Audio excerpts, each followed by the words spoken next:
Jungkook, তোমরা নাকি আমাদের মাঝে আর কয়েক বছর আছো, কিন্তু আমার কাছে লাগে কিছুদিন। কি আজব তাই না জাংকুক? 2024 সালে আর্মি হয়েছি, তারপর শুনতে পারি প্রিয় মানুষগুলো নাকি মিলিটারিতে, তারপর মিলিটারি থেকে ফিরে এসে কিছুদিন আমাদের মাঝে থেকে আবার ডিসব্যান্ড হয়ে যাবে। আহা, কি ভালোবাসা তাই না আমাদের।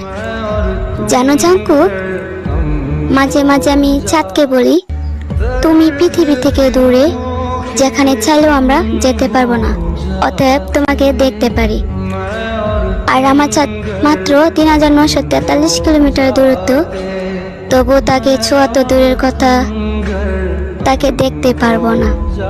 চাঁদ, তুমি আমার হয়ে একটা কাজ করে দিবে? পৃথিবীর সব সৃষ্টি তোমাকে দেখতে পারে, নিশ্চয়ই আমার চাঁদও তোমাকে দেখতে পায়। তখন তুমি একটু কষ্ট করে আমার হয়ে তাকে বলে দিবে, কোনো এক ভিনদেশী মেয়ে তাকে খুব ভালোবাসে, তাকে পাওয়ার জন্য প্রতিনিয়ত কান্না করে, তাকে হারানো বয়ে তিলে তিলে শেষ হয়ে যাচ্ছে। আচ্ছা, আমরা কি কোনোদিন তোমাদের দেখা